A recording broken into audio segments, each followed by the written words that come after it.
चलिए दोस्तों, बैंकिंग से रिलेटेड हमारे कुछ टॉपिक और बचे हैं जिनको हम कंप्लीट कर लेते हैं। तो देखिए, आपको जो है बहुत सारी चीज़ें यहाँ देखने को मिलेगी, जिसे हम बोलते हैं देखिए MICR कोड। उसके बाद देखिए IFSC, नेफ्ट यानी कि NEFT, RTGS, CTS, universal banking, core banking, ये सारी चीज़ हम यहाँ पे देखेंगे। उसके बाद बाकी की चीज़ें हम यहाँ पे कंप्लीट करेंगे। तो चलिए, MICR क्या होता है वो हम यहाँ पे देख लेते हैं। MICR का मतलब होता है magnetic ink character recognition code. Magnetic ink character recognition code. और जैसे कि आप चेक अगर देखें, चेक में कुछ मैग्नेटिक इंक से नीचे नीचे तरफ जो है उसके अंक लिखे होते हैं, या चेक नंबर होता है। तो वो इसी को पढ़ने के लिए यहाँ पे, या यहाँ पे मैग्नेटिक इंक कैरेक्टर जो कोड है वो हमको यहाँ पे देखने को मिलता है। ठीक है, तो उसी को यहाँ पे पढ़ा जाता है। और एक डिवाइस होती है जिसे इनपुट डिवाइस बोलते हैं, MICR जो होता है मैग्नेटिक इंक कैरेक्टर रीडर। तो ये कोड जो है उसी के माध्यम से पढ़ा जाता है। तो बैंकों के चेक के नीचे जो 9 अंक के जो कोड होता है magnetic ink character recognition code कहलाता है। और इस अंकीय कोड के प्रथम 3 अंक यानी कि जो पहले 3 अंक है वो क्या होते हैं, वो बैंक शाखा यानी कि जो पहले 3 अंक है वो यहाँ पे बैंक की शाखा के नंबर कहलाते हैं। यानी कि पहले 3 क्या है, बैंक शाखा, मतलब बैंक शाखा के जो शहर है, और आगे के जो 3 अंक है वो उसके जो नाम है। मतलब यहाँ पे देखें, प्रथम 3 अंक बैंक की शाखा के शहर का नाम, और आगे के 3 अंक बैंक के नाम, और अंतिम 3 अंक जो है बैंक की शाखा की पहचान के लिए होता है। तो टोटल मिलाकर कितने अंक होते हैं, 9 अंक हमको यहाँ पे देखने को मिलते हैं। तो ये चेक के नीचे देखने को मिलता है। फिर एक होता है IFSC। IFSC आपको पता है हर जगह जगह अगर कोई किसी के अकाउंट में हमको पैसे ट्रांसफ़र करना था, हमको इस कोड की ज़रूरत पड़ती है। इसको बोला जाता है Indian financial system code. Indian financial system code इसको बोला जाता है, और ये होता है 11 अंकों का। ठीक है, और प्रत्येक जो बैंक है इसे अपने चेक पर मुद्रित करवाता है, मतलब प्रिंट करवाता है। और इस 11 अंक के कोड के प्रथम 4 अंक क्या होते हैं, प्रथम 4 अंक में जो होता है बैंक के नाम से संबंधित वहाँ पे होता है। और बीच के जो एक शून्य के बाद जो 6 अंक होते हैं उसके मतलब उसके संबंध में बैंक की शाखा के विवरण वहाँ पे होता है। तो टोटल मिलाकर इस हिसाब से 11 अंक होते हैं जो कहलाते हैं IFSC, और इसको बोला जाता है इंडियन फाइनेंशियल सिस्टम कोड। और नेक्स्ट होता है NEFT। आपने सुना भी होगा, अगर किसी के बैंक में हमको डायरेक्ट ट्रांसफ़र करना है बैंक से बैंक को, तो यहाँ पे NEFT प्रणाली का यूज़ किया जाता है। इसको बोला जाता है नेशनल इलेक्ट्रॉनिक फंड ट्रांसफ़र। इसको बोला जाता है नेशनल इलेक्ट्रॉनिक फंड ट्रांसफ़र। और इस प्रणाली के तहत इंटरनेट के जरिए जो है इसके द्वारा लिखित चेक के स्थान पर एक जो है मतलब 1 लाख रुपए से कम जो धनराशि है उसको बैंक से उसी बैंक अथवा अन्य बैंक के खाते में जो खाता धारक है उसके द्वारा स्वयं ही हस्तांतरित किया जा सकता है। और 2019 की अगर बात करें, अगस्त 2019 में मौद्रिक नीति समिति, जिसे हम MPC बोलते हैं, और मौद्रिक नीति समिति की जो बैठक है उसमें लिए गए फैसले के अनुसार दिसंबर 2019 से NEFT की सुविधा जो है सप्ताह के सभी दिन, यानी कि पहले तो इसको कंडीशन के अनुसार रखा जाता था, परंतु सप्ताह 24/7 यानी कि सातों दिन 24 घंटे ये NEFT की सुविधा उपलब्ध रहेगी 2019 यानी दिसंबर 2019 के पश्चात। फिर एक होता है RTGS, जिसे बोला जाता है real time gross settlement. Real time gross settlement भी इसी प्रकार का है, तो हम इसके बारे में देख लेते हैं। तो इस प्रणाली के द्वारा 1 लाख से अधिक की जो भी धनराशि है उसको खाता धारक द्वारा खुद ही इंटरनेट के माध्यम से किसी भी खाता धारक को, मतलब कोई भी बैंक में जो है त्वरित या तुरंत यहाँ पे भेजा जा सकता है, यानी कि ट्रांसफ़र किया जा सकता है। तो ये RTGS है 1 लाख से अधिक वाला, और इसको रियल टाइम ग्रॉस सेटलमेंट बोला जाता है। फिर नेक्स्ट हम देखें तो हमको CTS देखने को मिलता है।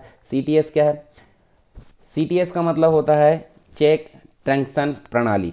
चेक ट्रांजैक्शन प्रणाली इसको बोला जाता है। और यहाँ पे यह जो प्रणाली है एक नई प्रणाली के तहत किसी व्यक्ति, फर्म या संस्थान द्वारा जारी किए गए किसी चेक के भुगतान हेतु उसे उसकी जो मूल शाखा या बैंक के पास भौतिक रूप में न भेजकर उसकी स्कैनिंग करके उस चेक को एक गोपनीय पट्टी पर अंकित सूचनाओं के सत्यापन से ही चेक का भुगतान जमा करने वाले जो बैंक है उससे प्राप्त किया जा सकता है। मतलब चेक को स्कैन करके वहाँ पे जो है उसको वेरीफाई कर लिया जाता है और उसका भुगतान कर दिया जाता है। तो इसको बोला जाता है CTS यानी कि चेक ट्रांजैक्शन सिस्टम। फिर एक होता है यूनिवर्सल बैंकिंग। तो यूनिवर्सल बैंकिंग का मतलब क्या होता है, यहाँ देखिए यूनिवर्सल बैंकिंग जो होती है जिसे हम सर्वव्यापी बैंकिंग बोलते हैं। सर्वव्यापी मतलब हर जगह। तो सर्वव्यापी बैंकिंग जो होती है वित्तीय सेवाओं के विस्तारण से जुड़ी एक व्यापक अवधारणा है। और इस अवधारणा की अगर बात करें तो इसमें सभी बैंकिंग सेवाएं, जैसे कि अगर बात करें निवेश यानी कि इन्वेस्टमेंट हमको देखने को मिलता है, विकास बैंकिंग हमको देखने को मिलती है, ठीक है, बीमा इसके अंतर्गत देखने को मिलता है, और अन्य जो वित्तीय उत्पाद है उसको सम्मिलित यहाँ पे किया जाता है। अर्थात हम बोल सकते हैं कि सभी वित्तीय उत्पाद एवं जो सेवाएं है एक साथ ही एक स्थान पर अगर उपलब्ध कराई जाती है तो उसे हम बोलते हैं यूनिवर्सल बैंकिंग। फिर एक होता है कोर बैंकिंग। कोर का मतलब क्या होता है?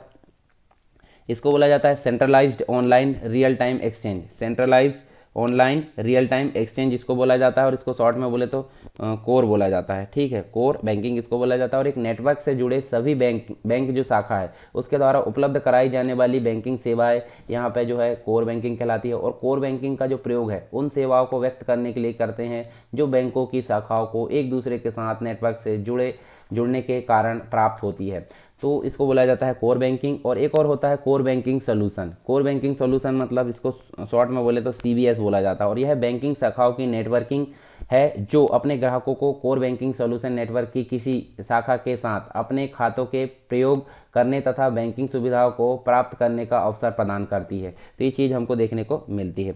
चलिए आगे हम देखते हैं नेक्स्ट जो टॉपिक हमारा वित्तीय समावेशन बोलते हैं, जिससे फाइनेंशियल इंक्लूजन बोलते हैं। तो काफ़ी इंपॉर्टेंट है ये वित्तीय समावेशन होता क्या है इसके बारे में जान लेते हैं, और साथ में इसके संबंध में कुछ चीज़ें हम यहाँ पे देख लेते हैं। तो देखिए वित्तीय समावेशन की अगर मैं बात करूं तो वित्तीय समावेशन को फाइनेंशियल इंक्लूजन बोलते हैं। और इसका मतलब क्या है? जो भी वित्तीय सेवाएं होती है, वित्तीय सेवा मतलब फाइनेंशियल से रिलेटेड जो भी सेवाएं होती है उसको वहनीय दर यानी कि अफोर्डेबल रेट पे उपलब्ध कराना है। अफोर्डेबल का मतलब सभी के उपयोग, यानी कि जो गरीब है और छोटे तबके का, दूर दराज सभी जगह जो है इसको उपयोगी बनाना। तो इसको बोला जाता है क्या? मतलब गरीब और कमजोर वर्गों तक भी वित्तीय जो व्यवस्था है या जो आर्थिक सेवा उसको पहुंचाना क्या कहलाता है? वित्तीय समावेशन या फाइनेंशियल इंक्लूजन इसको बोलते हैं। और यही कारण है कि वित्तीय समावेशन के अंतर्गत यह सुनिश्चित किया जाता है कि समाज अंतिम छोर पर खड़े जो व्यक्ति है उस तक भी आर्थिक विकास के लाभ पहुंचाया जा सके। और ऐसा इसलिए किया जाता है ताकि गरीब व्यक्ति को बचत करने के साथ साथ विभिन्न जो वित्तीय उत्पाद है उसमें सुरक्षित निवेश करने के लिए भी प्रोत्साहित किया जा सके। और इसी हिसाब से अगर देखें तो यहाँ पे देखिए वित्तीय समावेशन के अंतर्गत जो केरल है, केरल देश का प्रथम राज्य है, जबकि तमिलनाडु का जो मंगलम गांव है वो देश का प्रथम गांव रहा जहां प्रत्येक परिवार को कम से कम एक बैंक खाता यानी एक बैंक अकाउंट है उसको सुनिश्चित कराया गया है। तो जैसे 2014 की अगर बात करें, 2014 में प्रधानमंत्री मोदी के द्वारा जनधन योजना यहाँ शुरू की गई थी, तो इसी को लेकर ये योजना शुरू की गई थी। साथ में हम देखें तो गुजरात में सेल्फ एम्प्लॉयड वुमेन एसोसिएशन जिसे सेवा बोलते हैं, और केरल में कुदुमश्री ये जो है ये स्वयं सहायता समूह है। इन स्वयं सहायता समूह के द्वारा जो है सूक्ष्म वित्त पोषण तथा उद्यम प्रशिक्षण हेतु ये बनाया गया है। तो ये आपको ध्यान में रखना थोड़ा सा। उसके बाद इसकी पृष्ठभूमि की अगर बात करें तो पृष्ठभूमि देखिए यहाँ पे 1980 से 90 यानी कि 1980 और 90 के दशक से में जो है प्रारंभ किए गए ढांचागत जो समायोजन कार्यक्रम है उसके परिणाम स्वरूप कुछ जो वित्तीय सुधार है उसका लाभ अनेक विकासशील देशों को भी मिला है। साथ में 20वीं शताब्दी की बात करें तो इसके प्रारंभ में भारत में केवल एक बीमा कंपनी और एक स्टॉक एक्सचेंज कार्यरत थे, परंतु वर्तमान में अगर देखें तो 20 से अधिक बैंक और अनेक बीमा कंपनियां यहाँ पे स्टॉक एक्सचेंज के साथ में अनेक प्रकार की वित्तीय संस्थान कार्यरत है। आर्थिक सुधारों के फलस्वरूप हुआ जो देश का वित्तीय समावेशी विकास है उसका मूल कारण देखने को मिलता है। हालांकि वित्तीय समावेशन कार्य क्षेत्र केवल जो है बैंकिंग सेवाओं तक ही सीमित नहीं बल्कि अन्य जो सेवा जैसे कि बीमा है, इक्विटी है, उत्पाद है, पेंशन है, उत्पाद जो सभी प्रकार की सेवाएं है, बैंकिंग के अलावा भी अन्य जो सेवा है विभिन्न प्रकार की वित्तीय सेवाओं के संबंध में यहाँ पे समान रूप से लागू होता है। तो ये तो बेसिक पृष्ठभूमि फाइनेंशियल इंक्लूजन की। अब उसके बाद इसका महत्व देख लेते हैं। महत्व मतलब जो वित्तीय समावेशन है उसका क्या महत्व होगा, इंपॉर्टेंस ऑफ फाइनेंशियल इंक्लूजन।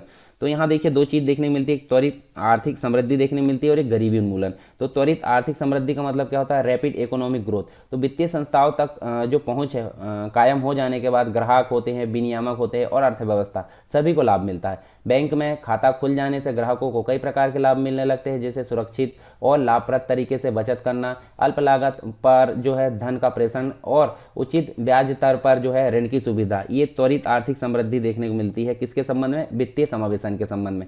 दूसरा जो होता है गरीबी उन्मूलन। गरीबी उन्मूलन मतलब पॉवर्टी एरिडिक्शन बोलते हैं इसको, मतलब उससे जो है निजात पाना। तो गरीबी दूर करने में वित्तीय समावेशन बहुत बड़ी भूमिका निभा सकता है। और जब आय के समान वितरण और सामाजिक न्याय की बात होती है तब अनिवार्य रूप से वित्तीय समावेशन का प्रश्न यहाँ पे सामने आ जाता है। और बिना वित्तीय समावेशन के सरकार के जो भी मिलियन जो गोल है यानी कि सस्टेनेबल डेवलपमेंट गोल जिसे बोलते हैं उसके विकास के लक्ष्य है उसको पूरा नहीं किया जा सकता।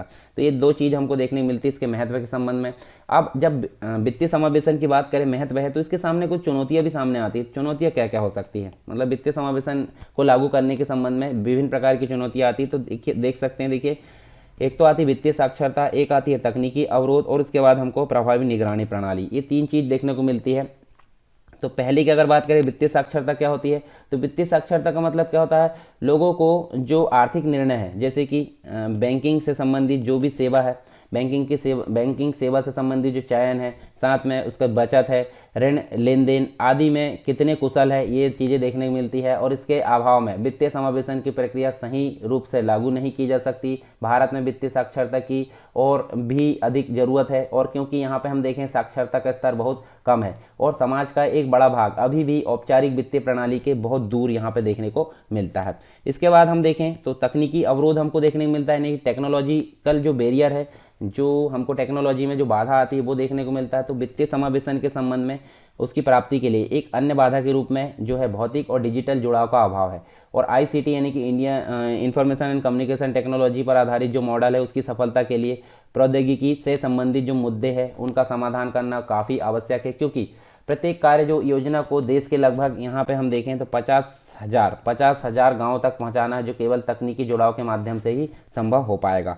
फिर नेक्स्ट होता है प्रभावी निगरानी प्रणाली, जिसे इफेक्टिव मॉनिटरिंग सिस्टम बोलते हैं, जिसमें देखें तो बैंकिंग की जो पहुंच है निम्न स्तर के जो वर्ग है उस तक पहुंचाने की दृष्टि से निगरानी व्यवस्था को काफ़ी सुदृढ़ और काफ़ी स्पष्ट यहाँ पर करने की आवश्यकता है। इसलिए एक प्रभावी निगरानी प्रणाली का होना काफ़ी आवश्यक है, क्योंकि अगर योजनाएं बना दी जाएगी उनको एग्जीक्यूट कराने में भी काफ़ी समय लगता है, क्योंकि योजनाएं बनाने में तो हमको ज़्यादा दिक्कत नहीं आती, परंतु उसको अप्लाई करने में काफ़ी ज़्यादा दिक्कत का सामना करना पड़ता है। तो यही हम देखें वित्तीय समावेशन की कुछ प्रमुख चुनौतियों के रूप में देखने को मिली।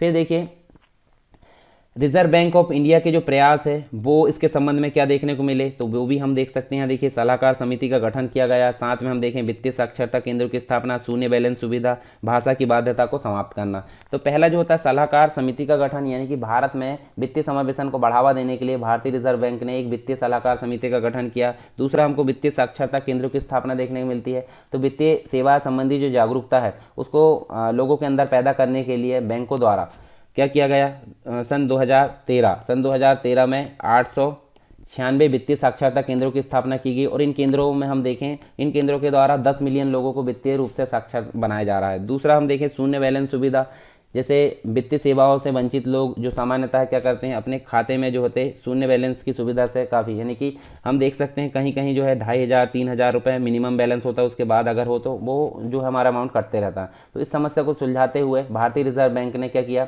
यह निर्देश दिया कि न्यूनतम बैलेंस की आवश्यकता को अनिवार्य किए बिना लोगों को खाते की सुविधा उपलब्ध कराई जाए। तो ये कहलाता है शून्य बैलेंस की सुविधा। फिर भाषा की बाध्यता को यहाँ पर समाप्त करना, यानी भारत की बड़ी जनसंख्या अंग्रेजी और हिंदी भाषा को यहाँ पर नहीं समझती। तो इसी प्रकार से अगर देखें तो इन्हीं दोनों भाषाओं का प्रयोग बैंकिंग कार्यों में यहाँ देखने को मिलता है, और इस समस्या को समझते हुए बैंकों के लिए खाते खोलने संबंधी फॉर्म है क्षेत्रीय भाषाओं में भी उपलब्ध कराना अनिवार्य कर दिया गया। तो ये दोनों चीज़ हमको देखने को मिलती है। अब आपको देखिए दो चीज़ और देखने को मिलती है, जिसे बोलते हैं पेमेंट बैंक और एक होता है लघु वित्त बैंक। पेमेंट बैंक और एक लघु वित्त बैंक होता है, जिसमें हम देखें तो देखिए पेमेंट बैंक क्या होता है, यहाँ न्यूनतम 100 करोड़ पूंजी देखने को मिलती है, और यहाँ पे न्यूनतम 100 करोड़ पूंजी देखने को मिलती है। नचिकेत मोर कमेटी के सुझाव पर स्थापित ये पेमेंट बैंक है। केवल जमा और उधार यहाँ जमा होता है, उधार नहीं होता। 40% हिस्सा प्रमोटर का अगले 5 वर्षों में बनाए रखना। केवल डेबिट कार्ड जारी करते हैं और एक दिन में 1 लाख रुपए से ज़्यादा जमा नहीं होता। पर लघु वित्त बैंक की अगर बात करें तो ये भी नचिकेत मोर और उपातराट जो कमेटी है इनके सुझाव पर अनुरूप, मतलब उन सुझाव पर आधारित इसको बनाया गया था। जमा और उधार दोनों यहाँ पर देखने को मिलते हैं, जबकि यहाँ पर उधार नहीं होता।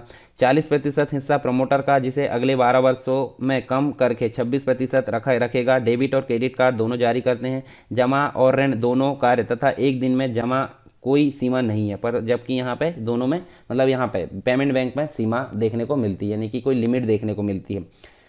अब बात करते हैं वित्तीय समावेशन की प्रक्रिया को तीव्र बनाने के लिए जो उपाय किए गए हैं। ठीक है, एक और होता है KYC, आपने सुना होगा, नाउ योर जो है कस्टमर की अगर बात करें तो ये होता क्या है। देखिए अधिकतर ग्रामीण, मतलब यहाँ पे KYC मतलब जो कस्टमर उसकी पहचान के लिए कुछ उसके बेसिक जो ID प्रूफ है वो वहाँ पे मांगा जाता है, जिसे KYC यानी कि नाउ योर कस्टमर इसको बोला जाता है।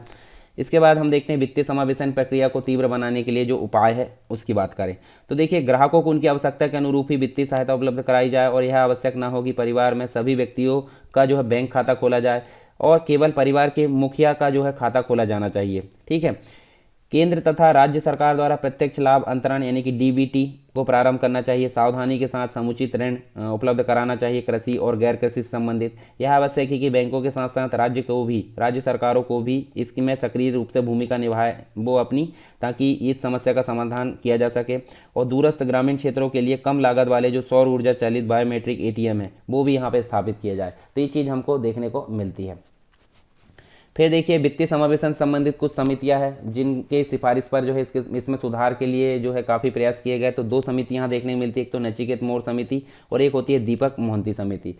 तो नचिकेत मोर समिति आपको पता है, देखिए 2013 यानी कि सितंबर 2013 में केंद्रीय निदेशक बोर्ड के सदस्य नचिकेत मोर की अध्यक्षता में लघु व्यापार एवं कम आय वाले जो परिवार है उसके लिए व्यापक सेवाओं हेतु एक समिति का गठन किया गया था जिसका नाम था नचिकेत मोर समिति। और यहाँ पे हमको सिफारिश देखने मिली, जैसे 18 वर्ष से कम उम्र वाले जो प्रत्येक भारतीय निवासी है उसके पास 1 जनवरी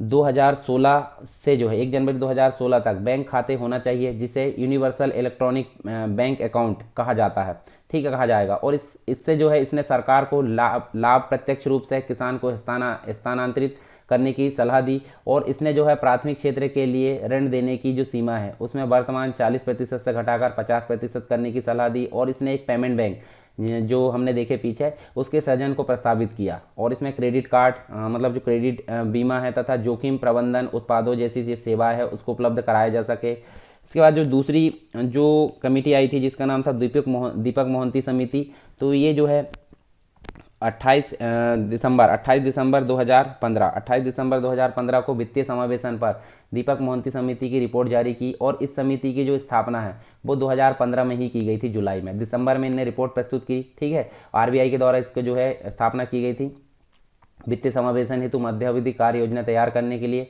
14 सदस्यों वाली समिति की अध्यक्षता दीपक मोहंती ने की थी, इसके कारण इसका नाम था दीपक मोहंती समिति।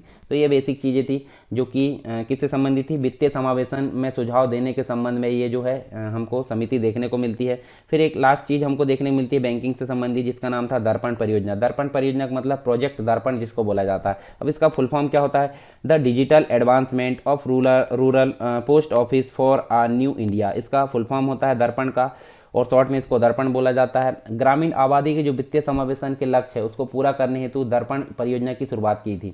तो यहाँ पे हम देख सकते हैं 1.28 लाख डाकघरों की शाखा को इस परियोजना के अंतर्गत डिजिटलीकरण किया गया, यानी कि फुली जो है कंप्यूटरीकृत उनको किया गया।